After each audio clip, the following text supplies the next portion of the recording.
IBOB. One family. IBOB. One family. One family. IBOB. It's moving. At this juncture, we've been waiting, and now we have to introduce our guest speaker, Mike Mazi Arnold, to welcome you. Thank you so much. I consider it a humble honor to be here today to share this meaningful remembrance. I can't begin to understand the depth of your grief, your loss, but I'm starting to. And I think the world needs to. The world needs to wake up because the same evil that decimated just not that long ago a generation of your amazing people is working to do the same to the rest of the world today, and nobody has stood up to stop it, right. Except for you. And I believe your time is coming that the world will see your dignity, your righteousness, and your cause is the just cause. They say that those who don't know history are doomed to repeat it. That's why your history has been purged. It's a tragedy that you could line up 1,000 Americans and 990 of them couldn't find Nigeria on a map. And not one of them would have ever heard the word Biafra. And that does need to change, and Lord willing, that's changing now. I'm going to go through the history, and not for your sake because you know it, but this is streaming, and hopefully some people watching will learn a thing or two. Yeah. There's no place on earth. It's like the powers of the world, well, they got together and said, we need a place to extract from and then dump our trash. Let's do that in Africa. They're black. Who's going to stop us?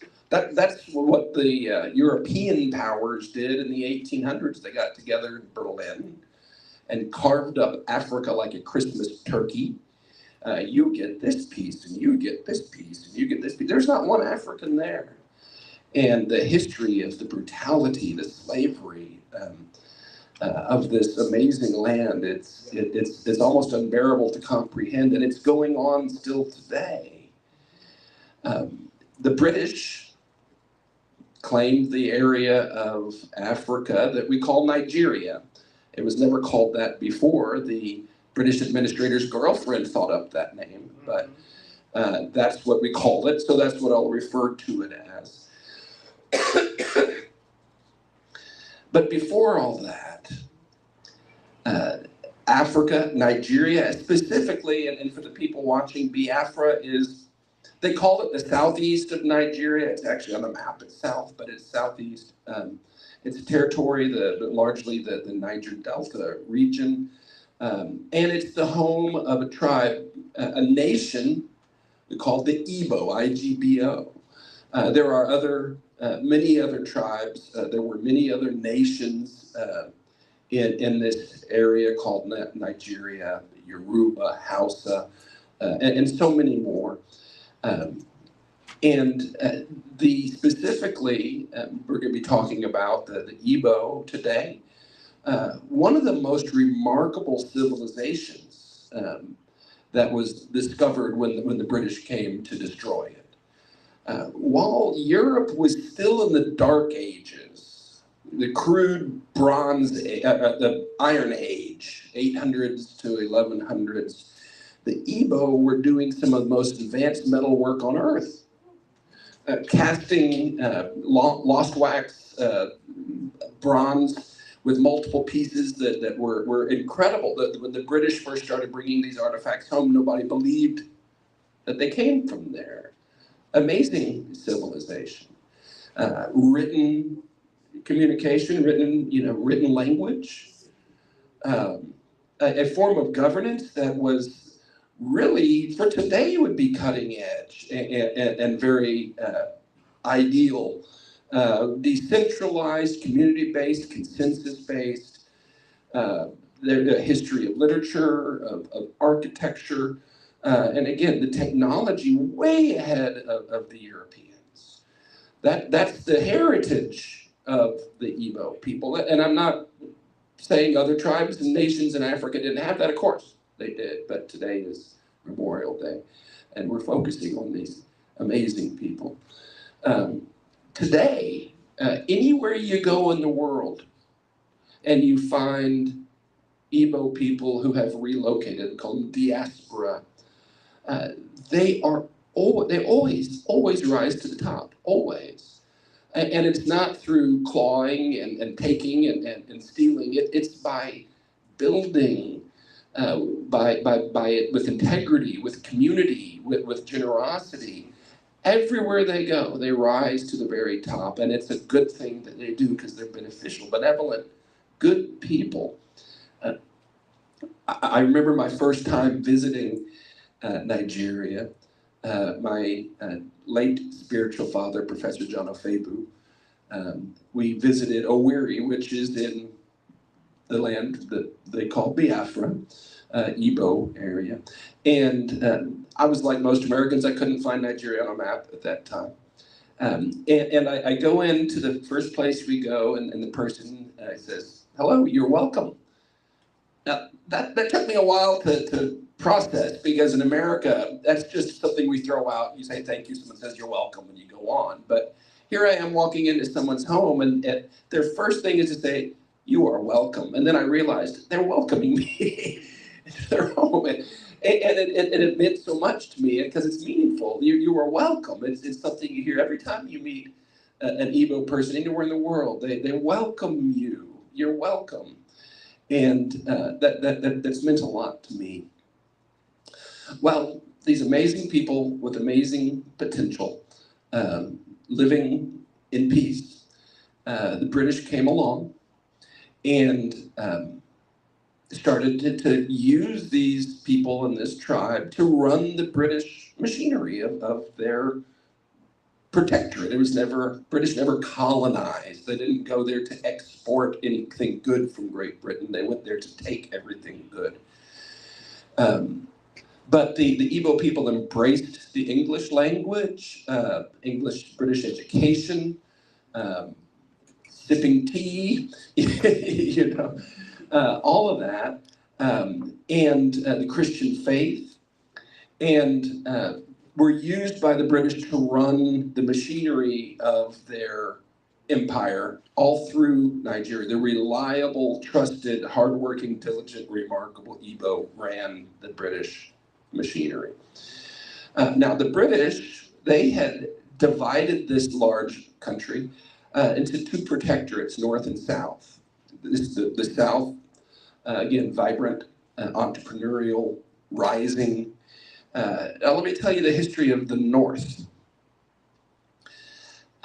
There was a large kingdom, historically, the Hausa kingdom, historically peaceful. And then raiders started coming in. I think originally, they say from the Sahara, but certainly from the greater Sahel, the sub-Sahara region, nomadic warlords called Fulani. It's a tribe that's not indigenous to the area. But their way of doing things, being Islamic, radical Islamic jihadis from the start, was not to build, not to integrate, but to co-opt. They went in and bumped off all the Hausa kings and took over. We're in charge now. That's the way the British found it. 1804, 40 years before the British showed up, there was a Fulani leader named Usman Danfodio. He launched a jihad. He stated and believed that his purpose, what he was building, was to be the launch pad for the prophesied Islamic Mahdi. The Mahdi is the jihad messiah that Muhammad prophesied. In the last days, a leader would rise up, assemble the black flags of the world, purify the platform and then wipe off the Christian and Jewish armies of the world, and Jesus will come back and thank him and bow to this. I mean, it's insane, but that's the theology, that's the prophecy that's taught and that's believed, that someday this Mahdi will come. Usman Dan Fodio specifically, intentionally, and he wrote about it prolifically, started the Sokoto Caliphate to be the launch pad for the Mahdi. He had the blood of Muhammad in him, and he believed one of his heirs would be that person. So that's the history, and that's the foundation of the Sokoto Caliphate. That's what the British found controlling brutally the North. The Sokoto Caliphate, at its peak, held more than 2 million slaves. The single largest enslaver of blacks in history. So there were certainly others that bought and sold slaves, and certainly others that enslaved people, but the largest enslaver, taking a free person, putting shackles on them, making them slaves, and then either keeping them or selling them, the larger slave trade, on par with the Atlantic and the Indian Ocean, was the Trans-Sahara slave trade. They would pack them up on camel caravans and send them north. The reason you don't see the black populations in the Middle East like you do elsewhere is because they just castrated the males. That's what they did, millions and millions over the years. That's the Sokoto Caliphate, recorded history, can't argue with it. And it is still a center of slavery today. There is still active slave trade right under the nose, right in the domain of this caliphate. That's a fact. The British, when they went to conquer and subdue the land, met this caliphate, and they decided to do effectively what the Fulani had done to the Hausa. They didn't wipe it out. They just said, okay, you're going to stay there. You're going to keep doing what you're doing, but you're going to do our bidding. You're just be armed forces. You keep this place in check. They called it indirect rule. We'll rule through you. So that's what the British did. They left this caliphate, this prophetic launch pad of global jihad by their own intention, by own writings. They left it in place in the north. Well, it was 1914. The British administrator, a guy named Lord Dugard, hey, having two separate organizations here is redundant. Let's just simplify. Let's lump this all together and make it one protectorate. And that's where his girlfriend said, hey, let's call it Nigeria. That'd be cute. And they lumped all these different people, these different kingdoms, these different nations together, and put control of it intentionally in the north. The good enforcers, indirect rule, makes it easy. These are our henchmen. And that was what they did. That was in 1914, really not that long ago. Fast forward, television comes along, people start thinking, hey, this empire stuff, there's something wrong with this. And the British started strategic downsizing. There was no wave across the British Empire saying, oh, we must give freedom to these people, they deserve. No, there was, okay, all this the politics and PR of empire is not good for us. How about we put on paper, give them independence? And all we want is the resources anyway. We can just tie that up with contracts. We'll keep looting the land, and it costs us less. So they did a strategic downsizing around the world. But if you look at the pattern, everywhere they went, everywhere they left, they created these entities that didn't exist before, these nations, and they intentionally shackled together people that were incompatible. The nations left behind by Great Britain were intentionally designed to fail. And you look at this around the world. India and Pakistan used to be one. Yes. It cost 1 million lives to separate those two. And you go around the world and find these former British contraptions that were designed to fail. Nigeria is one of the last remaining, certainly the biggest remaining British contraptions that was designed to fail. When they started the independence movement, it was 1950. And according to one of the administrators at the time, who wrote a book about it, they were given orders from above, from the Home Office, to hold an election but make it a sham and make sure the North gets control. That was the orders from England. And that's what they did. They created a nation and put the North in control. And here's what the real fundamental issue is about that time they discovered one of the world's largest untapped oil reserves in the land of Biafra. These people who were their friends, who were their, it was 1960, the independence, who were their friends, who were their allies, their brothers, you know, spoke the language, worshipped the same, valued the education, ran the empire. These people happened to have a large oil reserve under their feet, and the British wanted it. That's why they were there. It's the only reason they were there. And so they nationalized the oil. It's below the oil belongs to the federal government, and the federal government belongs to our allies, the indirect rule, the Muslim North. That's who the oil belongs to. Ironically, the other minerals, the hard minerals, belong to the people on above the ground. Why? Because those are all in the North. Any way you cut it, the North has the minerals, oil or otherwise. I don't want to nationalize the ones that are already in control of those people. And that's how they left Nigeria in 1960. Well, these vibrant entrepreneurial people in the Biafra region reported at the time to be the fastest growing economic region on earth for a decade. Think about that. The fastest growing economic region on earth for a decade. What did I say? I said these people, wherever they go, when they have freedom, they rise. They were, wow, truly on path to be a Wakanda. Truly, if you look at their ingenuity, their advanced technology, their work ethic, their value of education, honor, amazing people that have now an oil reserve under them. The potential is mind-boggling of what could be today and what can be still. 1966, these amazing people were trying to say, hey, wait a second, you shackled us as slaves to a bloodthirsty jihad caliphate, and you gave them all our resources? This isn't right. And tried to work for a way they could work together, a federation that would allow some independence and autonomy. But still, yeah, we think we can make this contraption work. Just give us some freedom. Well, that was not only summarily rejected, it was rejected with a pogrom in 1966. Tens of thousands of the Igbo around the country who were running the British Empire were suddenly massacred in a very short period of time. I've met two older women who were young daughters of missionaries back then, had a missionary compound.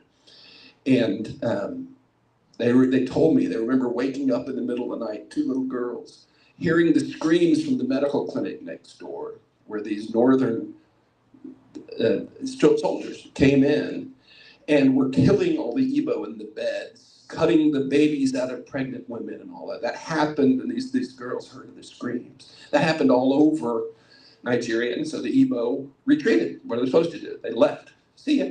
Went back to Biafra, and ultimately were forced to declare their independence. We can't be shackled to this bloodthirsty, murderous jihad caliphate that wants to kill us all as they prepare this ground for the Mahdi. We can't do it. And they declared independence. And Great Britain, and you know, I have to say this, this has been eye-opening for me. Because you know, Britain is, and many people say it's already a failed state with the invasion of the jihadis in Great Britain. And all I have to say is you reap what you sow. That's the chickens coming home to roost, and I hate to say it, but you reap what you sow. Great Britain could say, okay, Igbos, you love us, you've embraced us, you teach your children our English, you worship Jesus and all that. Let's do this. Let's build a great nation here. You got the oil, let's go. That's not what the British did. The British backed the caliphate. Backed it with arms, with support, with planes and weapons, everything, and international cover, diplomatic cover. And the North, they enforced a strict blockade that kept every bit of food and other aid from entering Biafra. That's right. shot down Red Cross aid planes. And in a period of 30 months, between 1967 and 1970, while American kids were smoking weed at Woodstock, the children of these amazing people, the numbers are disputed. The sterilized official British number is 1 million. Now, could you honestly say it's okay to starve to death one child for oil? One child so the caliphate can remain in control. One child is too many. They say, oh, it's just 1 million. Irish missionaries said, no, there's more like 5 million. And an accepted number is about 3 to 3.6 million. That's generally accepted. In 30 months, starved to death as a tactic, stated, this is a tactic, we're going to keep doing this until they submit. The British looked the other way, the US said, oh, it's an eternal matter. Millions of children starved to death in 30 months, mostly children. That's what we're memorializing today, a lost generation of the heroes who fought for freedom. I've had the honor over the years, I've been to Nigeria 16 times now, I've had the honor of sitting down with people who lived through that and hearing their stories and hearing their hearts, and it's burned into my heart. The trauma, the horror, the loss. But the world just moved on. Just moved on. You know, there's not a comparison. This is not, you know, anything like this has ever happened anywhere is evil. You know, there's monuments in Hiroshima, Nagasaki, 200,000 killed. The world remembers. The world says we're never going to do that again. There are memorials to the Jews that were killed in the Holocaust. The world said never again. But it happened again. And if you put this piece back in history where it belongs, and you accept it for what it is, the truth, you see that what's happening today in the Middle Belt and the North, hundreds of thousands of Christians and nonviolent Muslims massacred as they continue to clear the land for the coming of the Mahdi that they believe is coming through the Sokoto Caliphate, the only caliphate on earth today that fits their prophecy. And they're running out of time. They believe it'll be by the 15th century in the Islamic calendar, and we're almost to their deadline. They're still clearing the land. They're still massacring. This is the same jihad, this is the same genocide that started in 1804. And if you look at it that way, which is factual, as many as 6 million have been killed. That puts it right on par with the German Holocaust. And it's ongoing today. It's ongoing today. And here we have U.S. congressmen saying they're so glad to work with the Nigerian government to end this killing. That's never going to happen. The Nigerian government is the same power base today that killed 3 million or more Biafrans in the lifetime of many people sitting in this room. That's right. It's the same caliphate in control. And just so people understand, the Nigerian constitution, this so-called secular democracy, the constitution today was written by a northern Islamic general. That's right. And inflicted upon the land in 1999. It mentions Sharia law in Islamic terms 165 times and not one Christian reference. That's right. And today, Memorial Day, the Nigerian government, the military said any observance of Memorial Day today in Biafra land is outlawed. That's right. You're not allowed to remember your dead. That is satanic. That is the government of Nigeria today. It is fully complicit.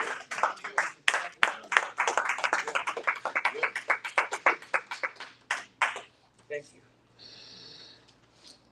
One remarkable thing about, and I'm going to tell this to the people that are watching, all of this truth that these people carry. I have not, being here with them today, not heard one word of bitterness, not one word of revenge, just memorial, just honor, and just hope.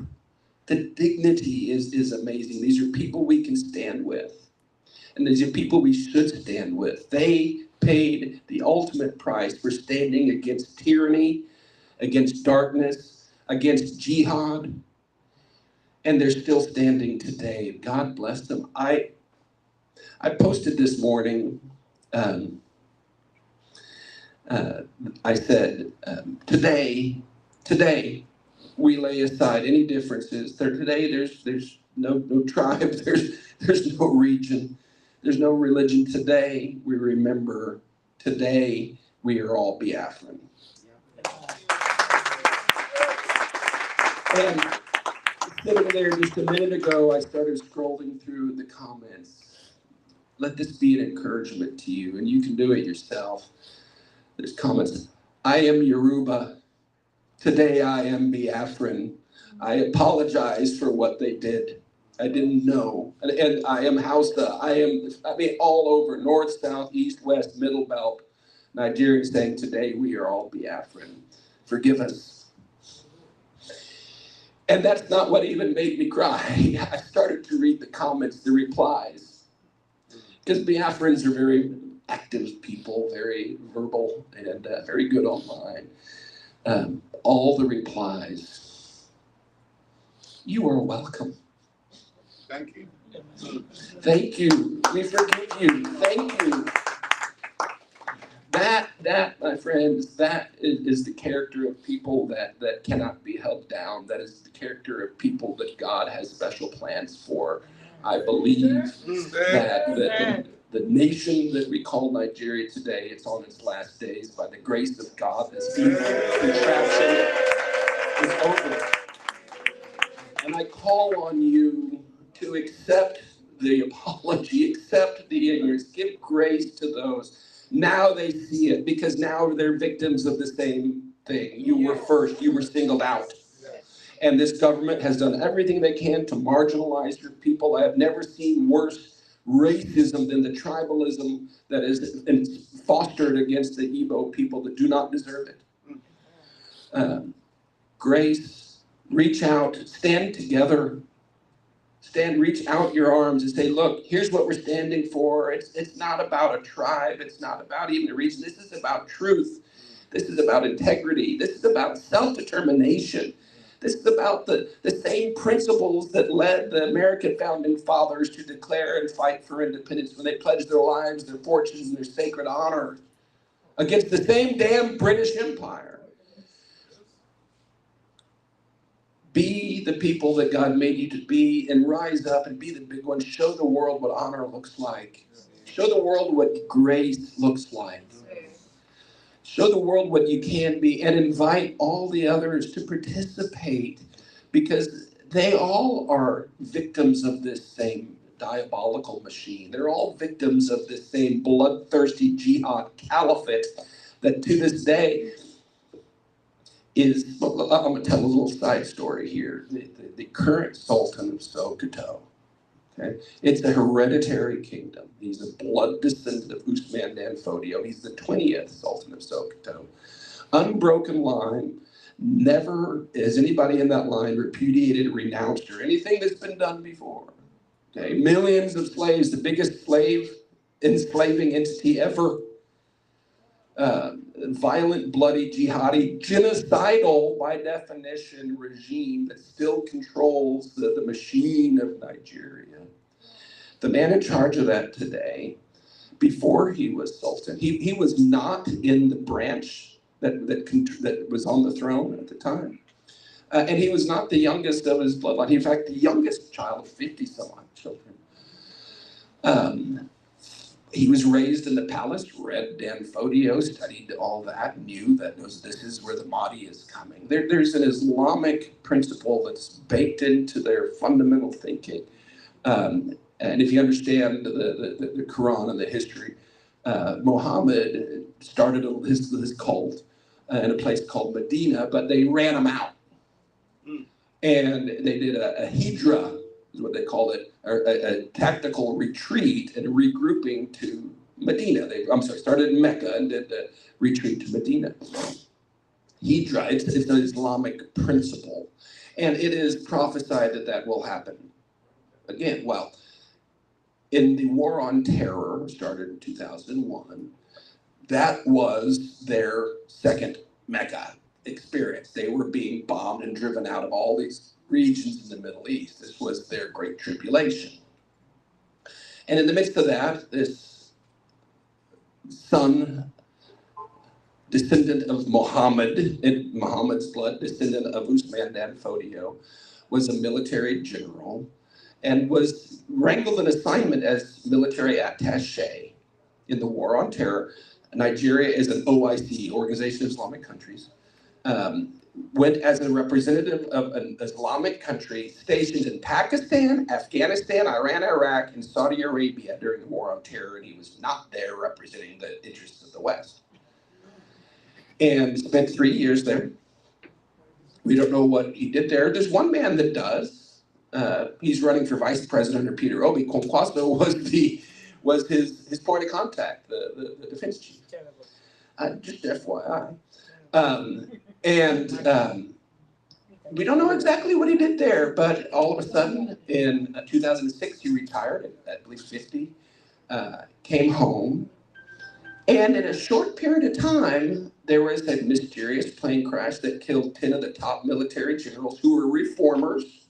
They were working on reform, and they all died, boom, in a plane crash, human error, accident, move on. 43 days later, from Abuja airport, somebody shut off the radar, and the plane carrying the Sultan of Sokoto, his likely heir, son, and several grandchildren and many others died in another plane crash. Less than 24 hours later, the officials declared a human error. And that's closed the book. There were some air traffic control bureaucrats that were arrested. It's your fault. Moved on. And within 4 days, historic record speed, this guy who was not in the branch, not the likely heir, not the oldest, the youngest of his line, all of a sudden was crowned the Sultan of Sokoto. Really interesting, isn't it? And not long after that, and going on to today, all the black flags of the world have assembled in northern Nigeria. You have ISIS, ISWAP, Al-Aqarawa, Al-Qaeda, Al-Nusra, and the list goes on, that are now operating in this kingdom inside the Sokoto Caliphate. And this guy that has happened to be the guy that was in all these theaters during the War on Terror sits on the throne and is mysterious, just miraculous ascendance to the throne. Well, the Islamic theology is that the Mahdi will come from somewhere that's unexpected, out of nowhere. Prophecy, Islamic prophecy is being fulfilled in northern Nigeria today.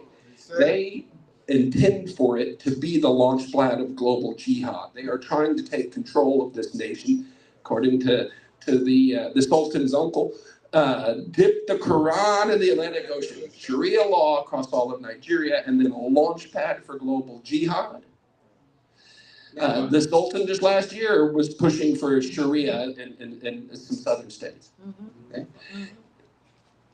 You gotta see this for what it is, folks.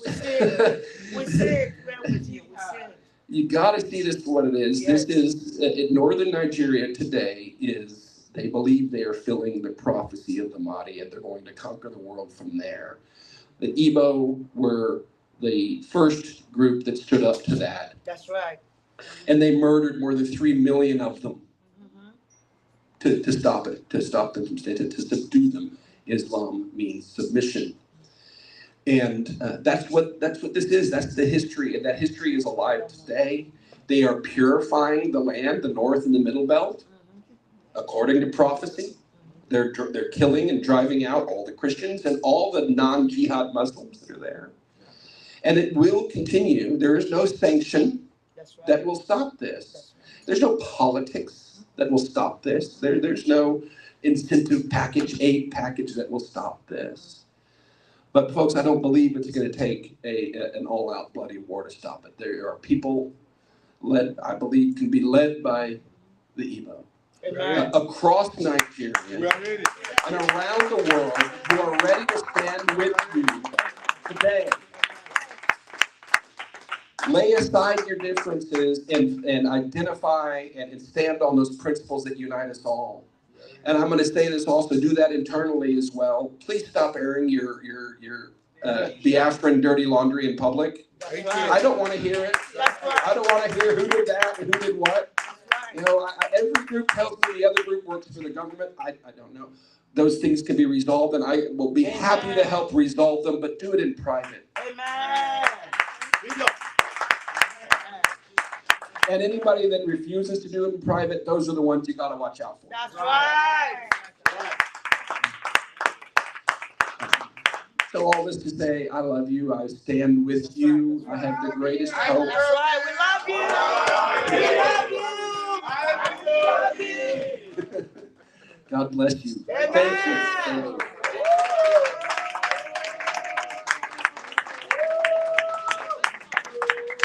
IPOB.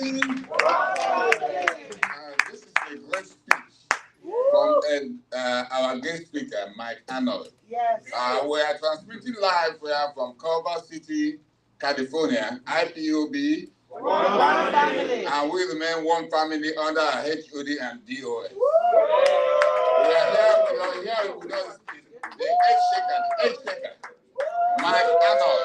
We are happy. We are grateful to have you in our midst here today, the 30th of May, 2026, live from Culver City, California, USA. Oh, hell! Yeah! Oh, hell! Yeah!